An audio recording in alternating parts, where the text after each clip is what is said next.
안녕하세요. 저는 얼마 전 이혼하고 아이들과 살게 된 평범한 40대 여성입니다. 정말 아직도 이혼한 과정을 생각하면 미치고 환장할 일이지만 사람들이 진짜 이런 나쁜 사람들에 대해 알아야 할 것 같아서 이렇게 사연글을 쓰게 됐어요. 저와 남편은 정말 평범한 사람들이었고 평범하게 결혼을 하게 된 커플이었어요. 둘 다 평범한 월급쟁이였고 본가가 같은 동네라는 공통점 덕분에 더 빨리 친해졌죠. 정말로 모난 곳도 없고 시댁에 문제가 있는 것도 아니었어요. 친정도 시댁도 잘 사는 편은 아니었지만 둘 다 비슷했으니 그게 더 낫다고 생각했죠. 그런데 열 길 물속은 알아도 한 길 사람 속은 모른다잖아요. 시댁 사람들이 그런 사람들일 줄이야 상상도 못했죠. 처음으로 이상하다는 것을 느낀 것은 결혼 4년 차였을 때예요. 남편이 휴가를 앞두고 있던 여름에 몸을 만들겠다며 8kg짜리 아령을 들고 운동하다가 발가락에 아령을 떨어뜨려서 발가락 골절을 입게 됐어요. 불행인지 다행인지 엄지발가락은 다치지 않았지만 나머지 3, 4, 5번 발가락이 부서졌어요. 발가락 뼈뿐만이 아니라 발등뼈도 문제가 생겨서 결국 수술을 해야 했고 핀도 박아야 했죠. 한마디로 대공사였어요. 나오는 병원비와 수술비는 그때그때 생활비에서 냈고요. 실비보험을 제가 내고 있었으니 당연히 실비보험에서 돈이 나올 거라고 생각했거든요. 그런데 수술비가 생각보다 많이 나와서 생활비가 좀 모자라더군요. 여보, 얼마 전에 보험 청구하지 않았어? 진단금이랑 수술비 그거 나왔으면 나한테 줘야 해? 우리 지금 생활비 너무 모자라. 그거? 일단 신청은 해놨는데 한번 알아볼게. 조금만 기다려줘. 그런데 생활비 많이 모자라?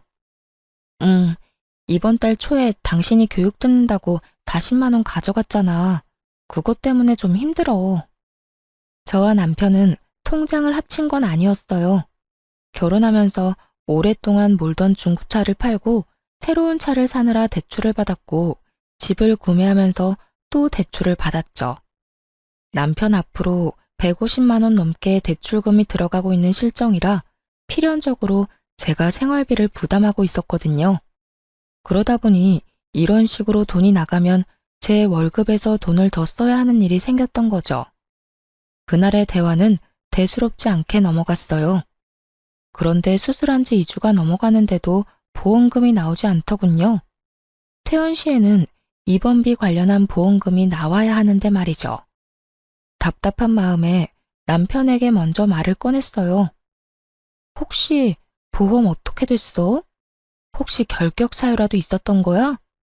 그런 건 아니고, 그런데 병원비 많이 나왔어? 우리가 모아놓은 돈에서 좀 뺏었으면 안 될까? 그 돈으로 써도 상관은 없는데 그래도 보험이 왜 안 나오는지는 알아야 할 거 아니야. 당신 보험이 생활비에서 나가는데 도움이 안 될 것 같으면 없애는 게 맞고 더 좋은 데로 갈아타면 되니까. 그렇게 말하면서 남편을 봤는데 남편은 곤란한 얼굴을 하고 있더라고요. 거기에서 뭔가 있는 것 같다는 생각이 들었어요. 남편이 원래 손해보는 걸 싫어했거든요. 계산을 꼼꼼하게 잘하고 관리도 잘하는 사람인데 보험 하나 가지고 저런 곤란한 얼굴을 하는 건 중간에 문제가 있다는 이야기잖아요. 그래서 남편을 추궁했어요. 보험 약관 한번 보여줘. 문제가 뭔지 내가 찾을 테니까. 여보, 그냥 이번 한 번만 넘어가면 안 될까? 나도 말하기 좀 그래서 그래. 도대체 뭐 때문에 이렇게 당신이 저 자세로 나와? 다음에도 이런 일 없으리란 보장 없잖아. 그러면 그때마다 생활비 뭉텅이로 날아가는 거고. 그럼 보험은 왜 넣어? 빨리 보여줘. 남편이 아무것도 안 하고 지켜만 보길래 저는 답답한 마음에 중요한 서류를 넣어두는 서랍부터 열어댔어요. 그리고 제가 원하던 서류를 찾았죠. 그런데 남편 실비의 피보험자가 남편이고 계약자, 즉 계약을 체결한 사람이 시모로 되어 있더군요. 게다가 수익자도 시모였어요. 저는 설마 하는 마음으로 남편을 쳐다봤어요. 남편이 고개를 푹 숙이더군요. 설마 어머님이 청구 금액 다 가져간 거야? 당신 이거 처음부터 알고 있었어? 그거 나 사회생활 시작할 때 엄마가 아는 사람 통해서 받아준 거거든. 그래서 결혼 전까지 엄마가 돈 내주고 있어서 일단 엄마가 계약한 거기도 하고 나도 별 생각 없었지. 남편 말에 제가 답답한 듯 남편에게 따졌어요. 결혼 전이야. 어머님이 돈 내셨다 하니 보험금 나온 걸 드린다는 게 잘못됐다거나 나쁘다고는 생각 안 해. 그렇지만 결혼 후에도 어머님이 그걸 가져가신다는 걸 알았으면 이 보험을 어떻게 고칠 생각을 해야지. 돈은 우리 생활비에서 나가는데 혜택을 우리가 못 받는 건 문제가 있는 거잖아. 그렇긴 한데 엄마한테 이야기하는 것도 좀 그렇고 이번만 그냥 넘어가면 다음에는 이야기 한번 해볼 테니까. 분란을 피하고 싶은 건지 남편은 계속 다음에 하자고 미루더군요. 저는 그럴 생각이 없었어요. 수술비에 입원비까지 보험에서 다 나올 거라 생각하고 편하게 돈을 써댔는데 그 여파로 지금 당장 생활비가 모자라게 생겼으니까요. 어머님한테 가서 이야기하자. 이건 나중에 해야 할 일이 아니라고. 나중에 또 문제 생기면 어떡할 거야? 여보, 그러지 말고. 말리는 남편을 이끌고 시댁으로 갔어요. 시모가 뜬금없이 찾아온 저희 부부를 보고 묻더라고요. 무슨 일로 이런 시간에 찾아와? 연락도 없이. 어머님, 이 사람 보험 청구한 금액 어머님이 다 가져가신 거 사실이에요? 제 말에 시모가 눈을 새초롬하게 뜨더니 딴짓을 하며 말하더군요. 내가 그 보험 들어준 계약자니까 당연히 나한테 돈이 다 들어오지. 내가 들어준 거 아니냐? 아들이 피보험자고 내가 계약자니까. 어머님, 그럼 보험을 넣으신 이유는 뭐예요? 보험을 왜 넣다니? 당연히 아플 때 도움되라고 넣었지. 지금 그걸 어머님이 가져가시는 바람에 도움이 하나도 안 되고 있어요. 저희 생활비 펑크 났거든요. 그리고 아픈 사람은 남편인데 왜 남편한테는 도움 하나도 안 되고 어머님한테 돈이 들어가는 건지 솔직히 이해가 안 돼요. 계약을 그렇게 했는데 그럼 어쩌냐? 너 설마 그 돈 때문에 여기 와서 나 잡는 거니? 잡는 게 아니라 확실하게 하고 넘어가려고요. 솔직히 이제 그 보험비도 저희가 받아와서 내는데 왜 어머님이 그 돈을 가져가는지 모르겠네요. 청구 금액 돌려주실 거죠? 내가 그 돈을 왜 줘야 하는지 모르겠구나. 엄연히 그런 보험이야. 내가 아들 보험 들어주면서 그 정도도 못하니? 아니 꼬면 내가 아들 키워준 대가라고 생각해. 어이없는 말을 들으니 답답하기만 하더군요. 저는 찍소리도 못하고 가만히 있던 남편을 불렀어요. 여보, 당신은 어떻게 하고 싶어? 이렇게 앞으로 병원비 보험 지원도 안 받으면서 생돈으로 다 낼 생각이야? 그건 아니지만. 남편은 정말 답답하게도 저와 시모 사이 눈치만 보더군요. 하긴 자기 입으로 무슨 말을 하겠어요? 결혼 전에는 시모가, 결혼 후에는 제가 내줘서 본인이 돈 낸 적은 한 번도 없으니 말이죠. 남편에게 말해서 안 될 것 같아서 시모에게 단도직입적으로 말했어요. 그러면 계약자를 남편 이름으로 변경해주세요. 수익자도 당연히 남편으로 해주고요. 남편이 애도 아니고 자기 결정권 없는 사람도 아닌데 굳이 계약자 피보험자 나눌 필요 없잖아요. 그리고 무엇보다 돈을 우리가 내고 있으니까요. 내가 왜 그렇게 해줘야 해? 너희 참 이상하구나. 그럼 여태껏 내가 낸 돈은 어쩌라는 말이니? 지금 이 상황에서 이상한 건 어머님이시죠. 설마 아들 아픈 걸로 용돈벌이 하시려는 건 아니죠? 제 발언이 조금 강했던 건지 시모 얼굴이 완전 황당하다는 듯 벌겋게 달아오르더군요. 무슨 말을? 이 상황이 딱 그거잖아요. 정작 아픈 아들이 돈 다 내고 치료받았는데 보험은 어머님이 다 먹겠다는 말이 그 뜻으로밖에 안 들리잖아요. 제가 어플 체크해보니 여태 보험비를 아예 안 받았던 것도 아니고 그 전에 받으신 것만으로도 내신 금액은 돌려받으신 것 같은데요. 제 말에도 시모는 아무 말 없이 입만 꾹 닫고 있더군요. 더 이상 말하면 자기 얼굴에 똥칠하는 것밖에 안 되니 모르쇠로 일관하려는 느낌이었어요. 그 모습에 저도 마음 단단히 먹었죠. 지금 당장은 남편 건강이 그리 나쁘지 않아서 저 보험이 필요 없을 수도 있지만 나중에 나이가 들면 저희가 얼마나 큰 손해를 보겠어요. 그래서 남편에게 말했죠. 어머님은 계약자 수령인 바꿀 생각 없으신가 보네. 그럼 어쩔 수 없지. 퇴원하고 당분간은 시댁에서 지내. 당신 다리 다 나아서 목발 없이 다닐 수 있을 정도 되면 그때 집으로 와. 그 전에는 집에 돌아올 생각 말고. 여보, 그게 무슨 소리야? 무슨 소리긴. 어머님이 보험금 다 가져가신다잖아. 나는 생활비로 병원비, 보험비 다 내고도 보험금 못 받는 사람 됐으니 당신 수발까지 못 든다는 말이야. 어머님이 그 큰 돈 다 가져가셨으니 어머님이 알아서 당신 간병해 주시겠지. 나는 돈 날리고 무보수 노동까지는 못해. 게다가 당신 집에 있으면 돈만 더 나가고. 어머님이 받아가신 돈만큼 여기서 신세지다가 와. 어머님도 고생하세요. 이 사람 아직 해야 할 거 많아서 도와주셔야 할 거예요. 그렇게 말하며 제가 주섬주섬 제 물건을 챙기자 시모의 꾹 닫힌 입이 다급히 열리더군요. 너 그게 무슨 소리야? 내가 왜 아들 병간호를 해? 제 말 못 들으셨어요? 어머님이 받아가신 돈만큼 고생하시라는 말이에요. 계약자 변경 안 해주신다니 어쩔 수 없죠. 앞으로 남편 아프면 시댁으로 보내드릴게요. 안 아프면 좋지만 나이 들수록 아플 일만 남은 거 아시죠?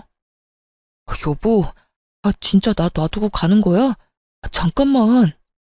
이건 당신 책임도 있는 거 알지? 미리 이야기하고 어떻게든 했어야 하는 건 당신이지. 알아서 어머님 설득시켜서 돌려놓거나 아예 안 먹힐 것 같으면 보험 해지해. 나는 그 돈 계속 내줄 생각 없으니까 잘 해결하고 와. 그렇게 이야기하고 나와버렸죠. 솔직히 진짜 화났거든요. 그런 이야기를 저한테는 해야 하는 거 아닌가요? 그래도 안 보이니 속은 좀 편하더라고요. 남편이 오른쪽 발을 다치는 바람에 아침에 누가 운전해주지 않으면 직장에도 못 가고 병원도 못 가는 상황이었거든요. 생활비는 제가 가지고 있으니 택시는 못 탈 거고 매일 아침 저녁으로 시모가 남편 직장 병원까지 왔다 갔다 해야 할 판이었죠. 그리고 저는 남편이 시댁에 가 있는 동안 돈 한 푼 안 줬거든요. 돈 받아간 사람은 따로 있는데 제가 돈을 줄 이유가 없잖아요. 그렇게 일주일을 버티더니 결국 시모가 남편을 돌려보냈더군요. 변경된 보험 계약과 함께 말이죠. 저는 원하는 걸 얻었고 남편도 자기 보험 자기가 찾아왔죠. 그런데 남편 얼굴이 생각보다 개운한 얼굴은 아니더군요. 왜 그런 표정이야? 이제 당신 아파도 걱정할 거 없는데. 어? 그렇지. 그냥 엄마한테 좀 미안해서 그렇지. 미안하게 생각하지 마. 그게 이상했던 거고 지금 이게 정상인 거야. 다 큰 자식 아픈 걸로 돈 버는 건 좀 아니지. 비용도 우리가 다 내는데. 그리고 어머님도 분명히 이해할 때가 올 거야. 그렇게 이야기했더니 남편이 고개를 끄덕이더군요. 아픈 자식에게 더 해주고 싶으면 더 해주고 싶지. 자식한테 가야 할 것까지 모조리 뺏어오겠다는 생각을 하는 부모가 어디 있겠어요? 사실 저희 어머니가 시모와 같은 동네 살아서 오가며 인사도 하고 아는 사람도 많았던지라 걱정이 됐는데 다른 사람에게 이야기해봐야 자기만 손해라는 걸 아는지 아무 말도 안 했더라고요. 그렇지만 이 일로 시댁과 저는 거리가 생겨버렸잖아요. 그래도 미래에 더 큰 병으로 이런 일 생겼으면 더 돌이킬 수 없었을 거라는 생각을 하면 차라리 지금 좀 척치는 게 나을 수도 있다고 생각했어요. 하지만 그 일로 인해 제 마음속에 시모에 대한 이미지는 완전히 박살이 나버렸죠. 그렇게 교양 있어 보이고 사람 좋아 보이던 시모가 돈이라면 환장을 하는 사람처럼 보이기 시작했거든요. 그래도 그 이후로 저희한테 돈을 요구한다거나 하지는 않았어요. 그런데 사건은 의외의 곳에서 터지는 법이더라고요. 저와 남편은 결혼하면서 신혼집을 마련할 때 남편 4천, 저 2천, 친정에서 3천, 나머지는 대출로 집을 샀거든요. 대출을 남편이 갚기로 하면서 명의는 남편 앞으로 하기로 했어요. 솔직히 우리 돈이 들어가기는 하지만 저희 돈은 리모델링비랑 혼수로 거의 다 쓰게 됐으니까요. 그리고 결혼 후 새로 사야만 했던 새 차의 할부금도 남편이 갚고 있는 중이었거든요. 그래서 제가 10년째 생활비를 충당 중이었어요. 여보, 미안한데 40만 원만 생활비에서 가져갈 수 있을까? 사촌 동생이 과일 장사 시작했잖아. 가서 좀 팔아주기도 해야 하고 얼마 전에 첫째가 낸 문콕 사고도 돈 물어줘야 하거든. 당신 남는 돈은? 월급에서 대출금 갚고 나서도 돈 좀 남잖아. 얼마 전에 본가에서 보일러 고장났다고 해서 그거 고치는데 돈 좀 썼어. 그래서 이번에는 돈이 없어. 아, 그거 가져가면 나 남는 돈 거의 없어. 자동차 할부는 이제 끝날 때 되지 않았어? 3달 정도면 끝나. 그러면 나도 좀 여유로워지니까 당신 도와줄 수 있겠지. 그때까지만이야. 조금만 도와줘. 필요한 돈이긴 했어요. 애가 문콕을 하는 바람에 상대 차량 문짝을 갈아줘야 했거든요. 그렇지만 한 번에 40만 원이라는 돈이 나가니 생활비가 진짜 휘청하더라고요. 그래도 어쩌겠어요. 필요하다니 줘야죠. 그 전에도 남편은 생활비에서 그렇게 돈을 자주 빼갔어요. 작년까지만 해도 남편이 매달 드는 교육과 헬스장 비용으로 매달 30만 원씩 나갔었죠. 그 외에 경조사 비용으로도 자주 가져갔고요. 생활비를 비상금 정도로 생각하는 남편을 보며 그 집도 차 할부금이 다 끝나면 괜찮겠지 하는 생각을 했어요. 그런데 남편에게 돈을 빌려주고 정말 오랜만에 가계부를 살펴보는데 이상하게도 남편이 매달 4, 50만 원씩 꼬박꼬박 가져가고 있는 걸 발견했거든요. 물론 이유는 다 달랐지만 정말 한 달도 빠짐없이 매달 가져갔어요. 그리고 항상 10일에서 15일 사이에 돈을 빼가는 걸 알게 됐죠. 이상하잖아요. 그래서 남편이 오래전에 만든 체크카드에 통장을 들고 통장 정리를 시작했어요. 하나둘씩 찍혀 나오는 내역을 보면서 저는 점점 입을 다물지 못하게 됐어요. 그 체크카드는 남편이 빚 갚는 용으로 사용하는 카드였는데 제게 빌린 돈이 그 카드로 들어가면 모조리 아파트 대출금으로 들어가더라고요. 게다가 아파트 대출금도 제가 생각했던 것보다 금액이 적었고 차 대출금은 이미 끝나 있더라고요. 순간 부들부들 떨리더라고요. 여태껏 150만 원이 넘는 금액을 대출금과 이자로 내고 있다고 생각했기 때문에 제가 생활비를 내고 있었는데 실제로는 모든 걸 다 속이고 있었다니. 남편이 계산을 잘하고 꼼꼼하니까 맡겨뒀던 일이 결국에는 제 살까먹는 일이었던 거죠. 이걸 어떻게 할까 생각하다가 한 가지 좋은 생각이 떠올랐어요. 제 돈으로 대출금 갚는 걸 알게 됐으니 그걸로 하나 당당하게 요구할 수 있는 일이 생겼거든요. 여보, 우리 이 집 벌써 산지 10년이나 됐잖아. 이제 슬슬 공동 명의로 해줄 수 없어? 저는 야근 후에 집에 온 남편에게 그렇게 말을 꺼내자 남편이 순간 멈칫하더군요. 그러더니 저를 한번 슬쩍 보고는 다시 식사를 하며 말했어요. 그건 안 돼. 내가 돈 갚고 있는 거 알잖아. 솔직히 10년간 내가 다 갚았는데. 그리고 누구 명의면 무슨 상관이야? 우리한테 문제가 있는 것도 아니고. 나 죽으면 어차피 다 당신이랑 애들 건데. 그러니까 누구 명의면 무슨 상관인데? 그러면 공동명의 해도 되잖아. 아니, 도대체 갑자기 왜 공동명의를 해달래? 10년간 아무 일 없이 잘 지내왔잖아. 내가 어제 당신 통장 정리하면서 알게 됐거든. 나한테서 받아간 돈 다 대출금으로 들어가고 있던데, 그리고 차 대출금도 벌써 다 갚았더만. 대출금 금액도 나한테 말했던 것보다 더 적고. 제가 그렇게 말하자 남편이 인상을 팍 쓰더군요. 그걸 당신이 왜 봐? 그거 사생활 침해야. 그럼 난 그거 모르고 내내 당신한테 뒤통수 쳐맞고 있어야 됐어? 당신 진짜 어이없다. 내 돈으로 생활비하고 대출금까지 갚았으면 당연히 내가 원하는 것 정도는 해줘야 하는 거 아니야? 왜 나만 죽어라 돈 대고 있는데? 그럼 이참에 말해봐. 나한테 가져간 돈이랑 당신이 원래보다 부풀린 대출금 다 어디로 가져가는 건데? 제가 그렇게 이야기하자 남편도 아무 말 못하더군요. 솔직히 공동명의를 안 해주는 이유를 모르겠더라고요.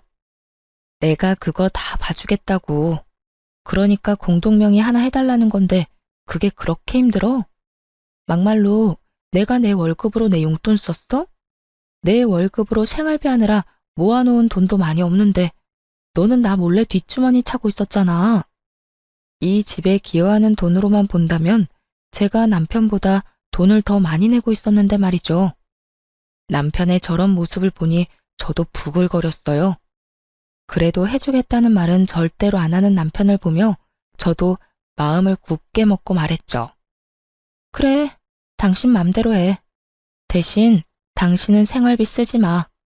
집에 있는 전기, 난방도 쓰지 말고. 그것도 내 생활비로 내잖아. 아, 제발 좀. 이런 식으로 유치하게 굴지 마. 먼저 치사하게 군 게 누군데? 너 하는 행동이 괘씸해서라도 나 너 용서 못해. 당분간 당신한테는 절대로 생활비 안 줄 거니까 알아서 해. 그 뒤로 정말 남편에게 1원 한 푼 안 줬어요.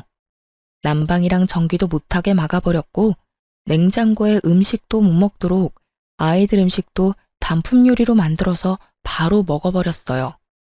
밥도 딱 애들이랑 저 먹을 만큼만 만들어서 먹고요. 식재료만으로는 만들어 먹을 수 없으니 남편은 며칠간 라면만 먹더군요. 그렇게 치사하고 깐깐하게 구니 한 3개월이 지나자 남편이 저에게 항복의 메시지를 보냈어요. 미안해. 내가 사과할게. 그러니까 이제 제발 그만해. 시켜 먹는 것도 하루 이틀이고 아침 거르는 것도 익숙하지 않은 사람에게는 더 힘든 법이거든요. 결국 그걸 견디지 못한 남편이 저에게 먼저 사과를 하게 된 거죠. 미안하면 공동명의나 해줘. 솔직히 나도 이렇게 치사하게 굴기 싫거든. 근데 여태껏 들어간 내 돈이 아까워서라도 그러면 안 되는 거잖아. 그리고 결혼할 때 언젠가는 공동명의 해준다고 했잖아. 그 말 지금 지킨다고 생각해. 10년간 나한테 돈 부풀리고 가져갔으면 이 정도 요구가 그렇게 큰 건 아니잖아. 그치? 제 말에 남편이 한숨을 푹 쉬더니 그러더군요. 알았어. 공동명의 해줄게. 저는 기분이 너무 좋았어요. 그렇지만 너무 티내지 않으려고 노력했죠. 사실 결혼 초에는 공동명의는 해도 안 해도 그만이라는 생각을 하고 있었는데 결혼 10년 차 되니 제 재산을 가지고 싶다는 생각이 들었거든요.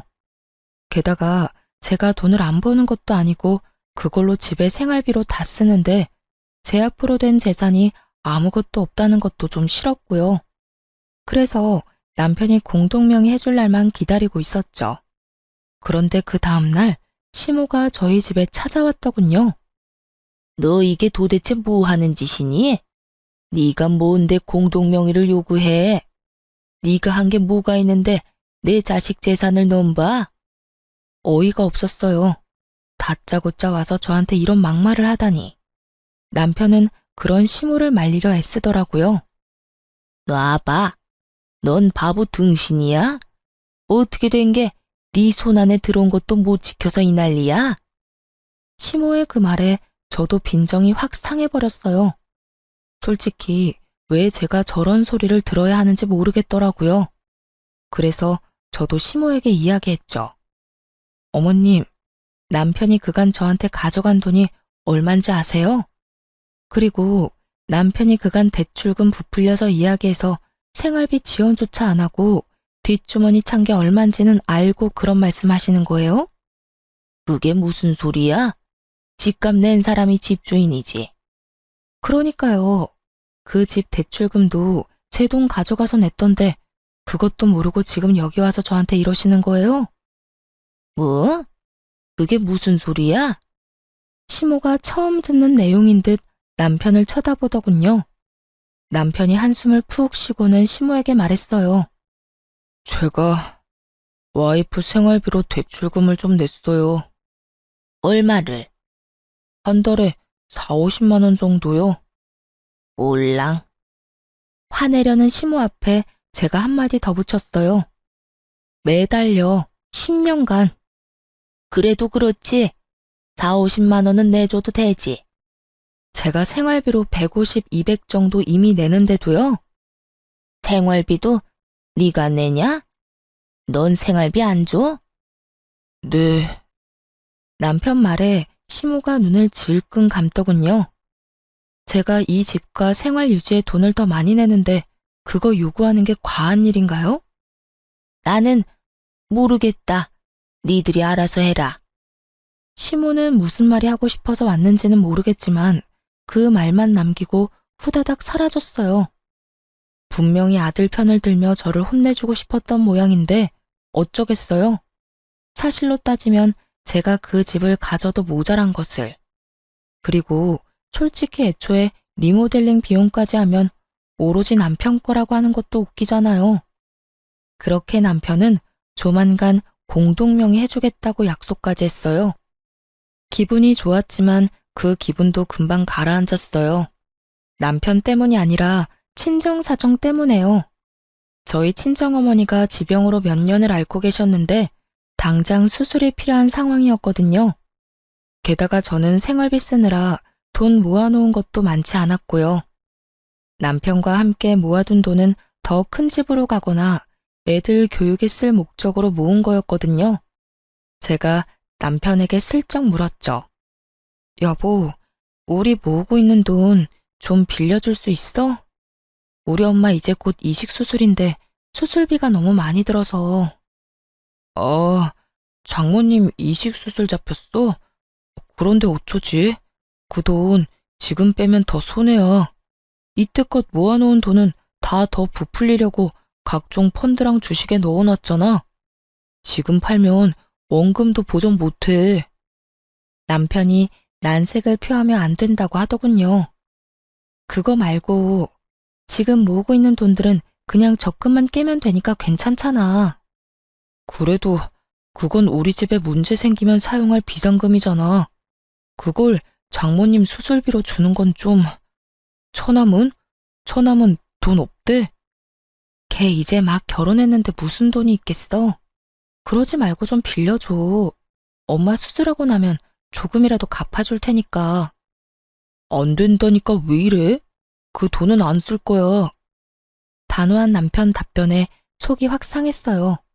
설마 제가 공동명의를 해달라고 했다고 그걸 이런 식으로 갚나 싶은 생각까지 들 정도였죠. 그럼 공동명의나 빨리 해줘. 꽥 소리 지르고 그날 대화는 그렇게 종료됐어요. 장모님이 아프다는데 괜찮냐는 말은 한마디도 없고 돈은 절대 못 빌려준다는 남편놈에게 우라가 치밀었어요. 그 다음날 남편이 야근하는 동안 저는 칼퇴근하고 집에 와서 남동생을 불렀어요. 누나, 엄마 수술비 어떡할 거야? 엄마 보험은 없나?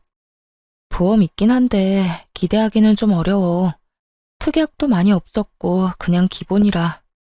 낸 만큼 다 못 돌려받을 가능성이 높지. 너희 매형도 진짜 너무하지 않니? 어떻게 장모님 아프다는데 돈 절대로 못 빌려준다고 그렇게 선을 긋고. 너무 그렇게 생각하지 마. 매형도 생각이 다 있겠지. 일단은 대출이라도 해봐야지 뭐. 그렇다고 엄마 저대로 수술도 못하게 둘 수 없잖아. 아버지 돌아가시고 우리 두 남매 키우느라 고생하셨잖아. 호강도 못 시켜드렸는데. 동생을 집으로 부른 건 반찬을 싸서 주기 위해서였어요. 올케가 입덧이 심했는데 저번에 저희 집에서 먹었던 음식이 너무 먹고 싶다고 해서 저희 집 반찬하면서 겸사겸사 양을 더 많이 해서 만들었거든요. 그래서 동생을 불렀는데 엄마 수술 이야기 때문에 커피 한잔하며 이야기하다가 시간이 좀 늦어졌죠. 남편은 아직 들어오지 않고 있어서 이만 동생을 보낼 생각이었어요. 반찬 양이 많아서 동생 배웅도 할 겸 지하 주차장으로 같이 내려갔어요. 엘리베이터 타고 내려서 동생 차에 반찬이랑 애기용 물품을 싣고 있는데 뒤에서 익숙한 목소리가 들리더군요. 그러니까 미친 거지. 왜 내가 모아둔 돈을 처가에 갖다 붓냐? 와이프가 정신이 나간 거지. 얼마 전에는 돈독이 올랐는지 집도 공동명의하라고 해서 난리도 아니었잖아. 아무리 봐도 남편 목소리였어요. 순간 벙쪄서 아무 말도 못하고 듣기만 하는데 가관도 아니었어요. 내가 나서려니 동생이 갑자기 조용하라는 제스처를 하며 폰을 꺼내 허둥지둥 녹음 버튼을 누르더라고요. 공동명의 해줬냐고? 내가 왜? 나 그거 해줄 생각 없어. 그냥 말만 그렇게 해놓은 거야. 안 해주면 지가 어쩔 건데? 진짜 괘씸해서라도 안 해줄 거야. 그리고 자기 엄마 아픈 걸 왜 내 돈으로 해결하려고 하는지 이해가 안 간다니까. 돈이 너무 아깝잖아. 어차피 곧 죽을 사람 병원비를 왜 우리가 내? 그리고 늙어서 그 수술비 정도도 마련 못해서 끙끙거리는 것도 웃기고. 여하튼 처가 식구들 진짜 완전 비호감이야. 이야기를 듣는데 귀가 썩는 기분이 들더라고요. 그런데 더 놀라운 이야기가 그 뒤에 나왔어요. 그리고 저번에 보험이랑 대출 와이프한테 걸린 거 생각하면 아직도 한숨 나온다니까. 그래, 그 보험 청구 금액 와이프 몰래 엄마랑 나눴거든. 병원비는 생활비로 내고.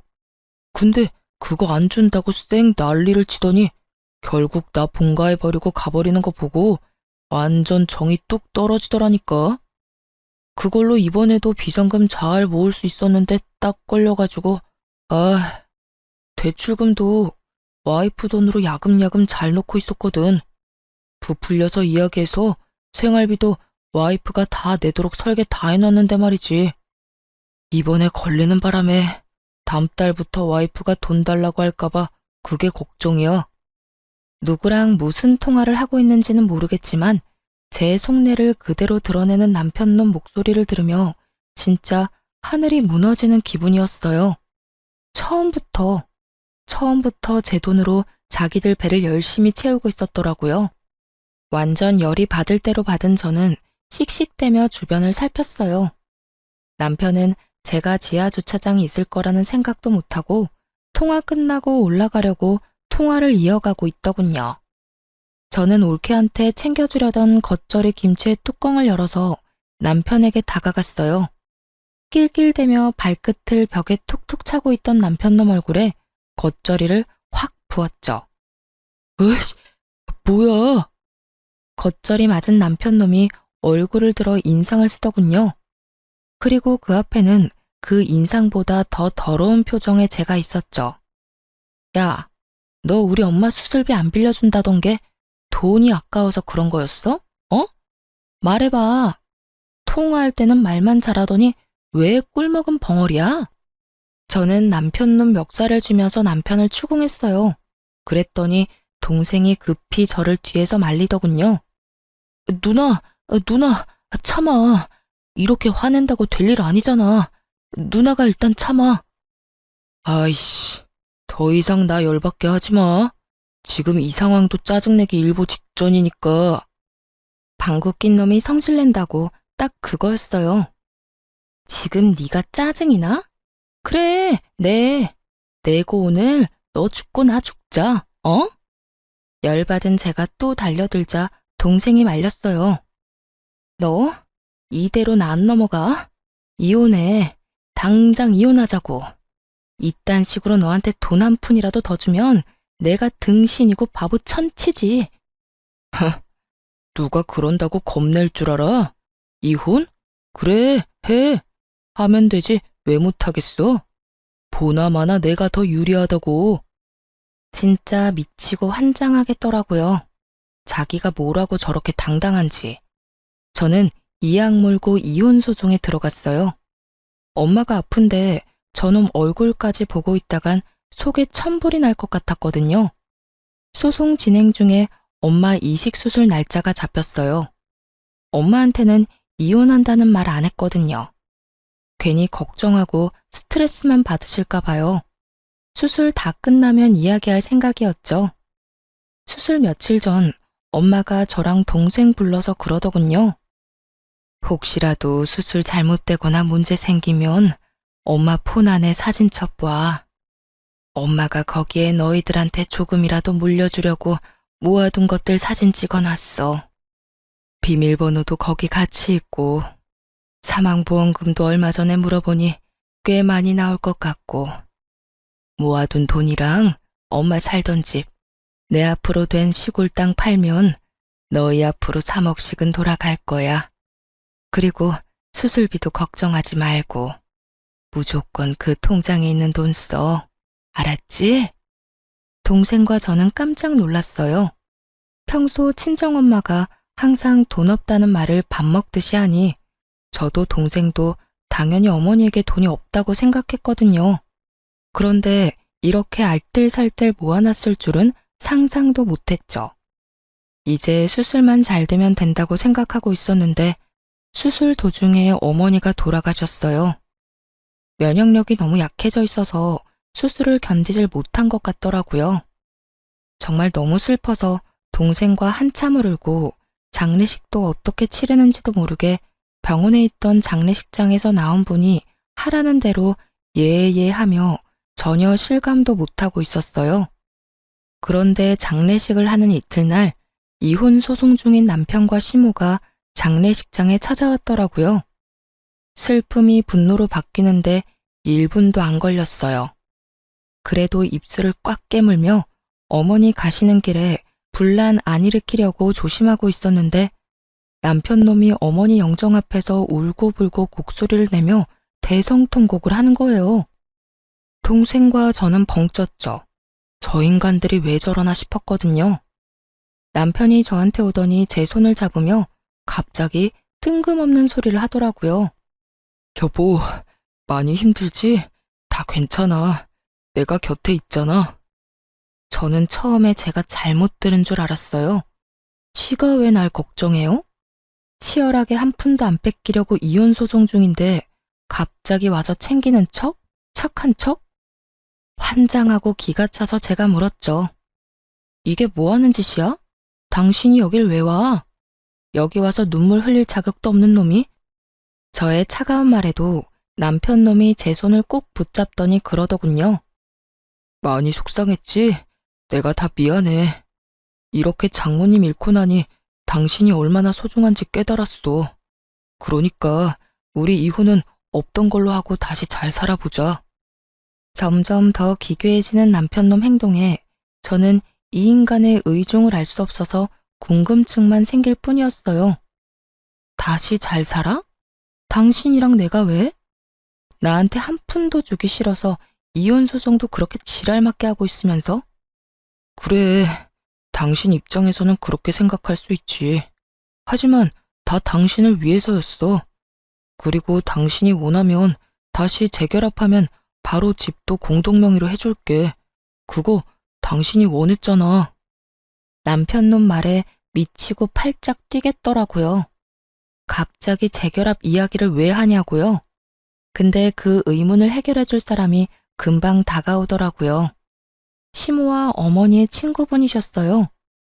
어머니 친구분은 보험 설계사로 일했었고 지금은 일을 그만두셨는데 이분이 저희 어머니와 시모 두 사람을 다 알고 있었거든요. 아휴, 그래. 저번에 사망보험금 얼마 나오는지 알려달라고 전화했을 때도 너희 이혼 전혀 모르고 있었어. 그리고 네 시어머니도 둘이 진짜로 헤어질 생각 없어서 네 어머니한테 말 안 한 거라고 하던데 둘이 잘 돼서 어머니 모시면 얼마나 좋아하겠어. 그 보험 설계사의 말을 들으니 이제 알겠더라고요. 이 인간들이 뭘 원했는지요. 엄마가 사망보험금 알아보러 전화한 후에 시모랑 보험 설계사가 통화한 게 틀림없어 보였어요. 보험 설계사가 엄마 재산에 대해 이야기했겠죠. 그러니 돈 때문에 지금 저한테 다시 재결합하자는 이야기였죠.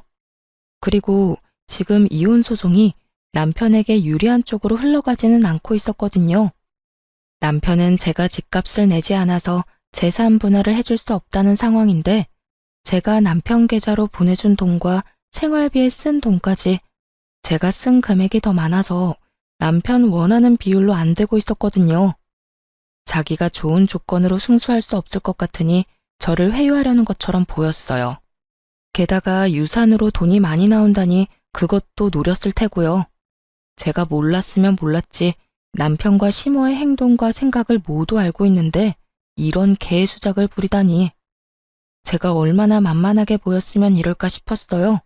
그것도 보인이 된 저희 어머니 앞에서 아까워서 수술비 못 주겠다고 지 입으로 말하던 놈이 뭐가 그렇게 당당한지.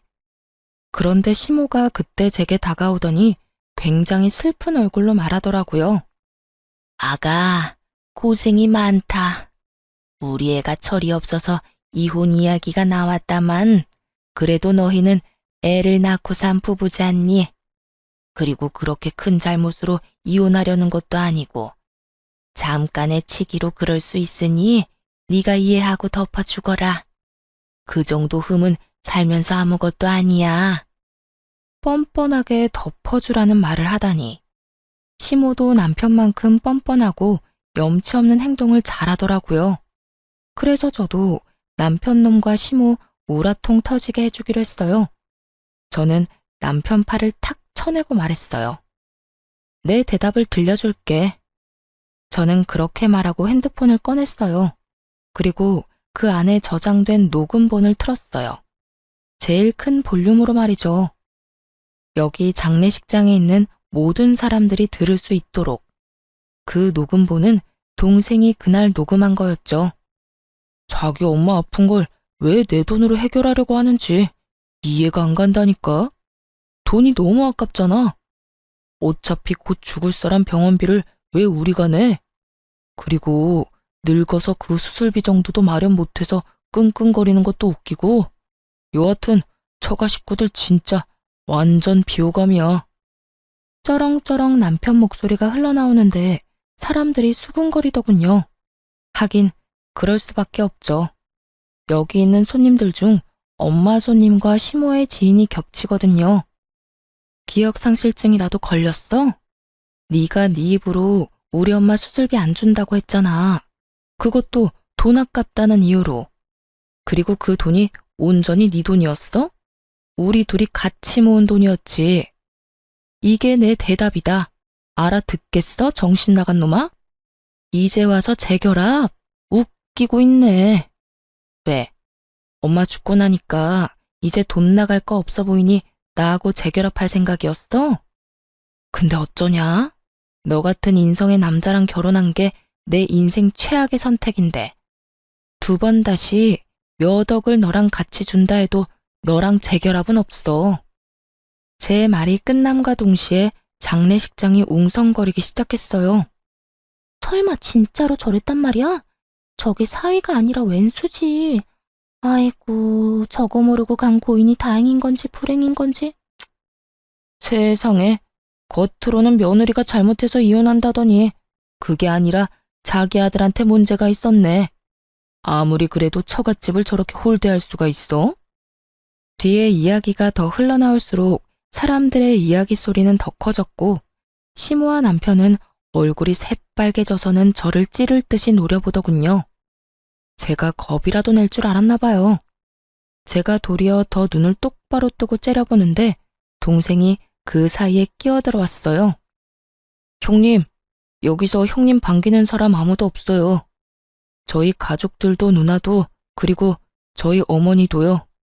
그러니까 알아서 좀 빠져주세요. 저렇게 조롱해놓고 저희 어머니 장례식에 오는 건 저희를 무시하는 건가요? 아니면 저희 어머니를 무시하는 건가요?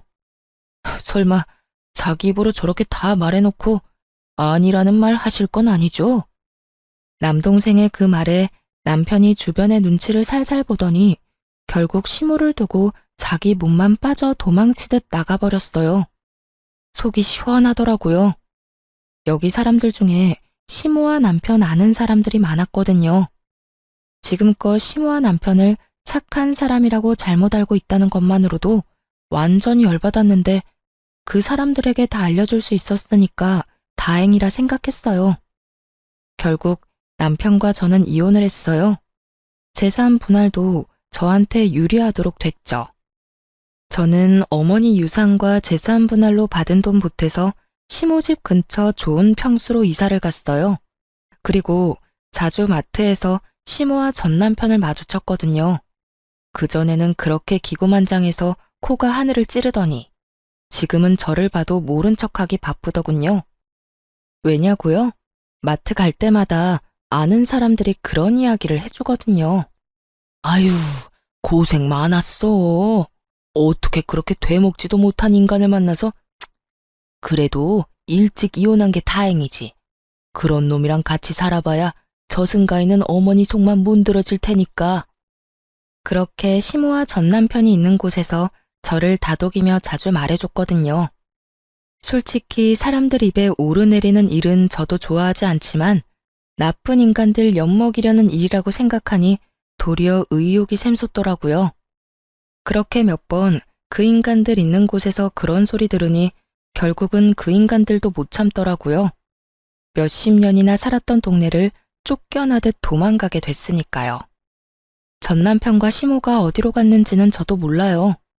하지만 두 사람의 행보가 어디든 이제 저랑은 상관없다고 생각해요. 저도 복수할 만큼 했거든요. 그렇게 돈 좋아하는 두 사람보다 더 많은 돈을 가지게 됐고 두 사람보다 더 좋은 환경에서 살고 있는 걸 봤잖아요. 그러니 얼마나 속이 쓰렸겠어요? 남의 떡이 더 커 보인다고 했어요. 이혼 후에 제가 가진 것들이 참 먹음직스럽게 보인 만큼 자기가 한 선택도 여전히 후회할 가능성이 높았죠. 솔직하게 말해서 대출금을 부풀려서 저 모르게 돈을 모으고 시모와 돈을 나눠 갖고 제 돈으로 대출금을 냈던 일들은 어떻게 보면 제가 이해하고 넘어갈 수 있었던 일이었어요. 그리고 그걸 위해 공동 명의를 내세우기도 했고요. 그런데 아픈 장모에게 들어갈 돈이 아까워서 빌려주지 않았다는 건 참을 수 없는 일이었어요. 남편이 엄마 수술비를 빌려줬더라면 저는 엄마의 유산으로 남편에게 더 잘해줬을 거예요. 사람 마음이라는 게 힘들 때 도움 주는 사람에게 더 잘해주고 싶거든요. 하물며 가족이 걸린 일인데 제가 얼마나 극진히 남편을 대했겠어요?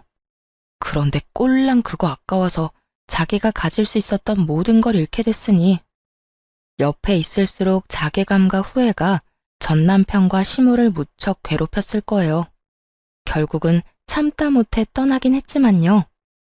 저는 그들이 사라진 곳에서 편하게 잘 지내고 있어요. 전 남편과 시모가 뭘 하는지 전혀 모르고 연락도 들은 적 없어요. 다만 한 가지는 정확하게 알죠. 여기로 두 번 다시 돌아오지 못할 거라는 거요. 알게 모르게 좁은 동네였거든요. 제 결혼은 그렇게 확실하게 끝이 났죠. 여러분, 들어보니 어떠세요? 정말 세상에 이상한 사람 많죠? 겉으로만 봐서는 모른다니까요. 저도 남편이 저런 놈인지 나중에 알게 됐으니까요. 저도 그 일 경험 삼아 사람 보는 눈을 더 기르려 노력 중이에요. 오늘 사연은 저런 인간들도 있다는 걸 알려드리고 싶어서 쓴 거예요.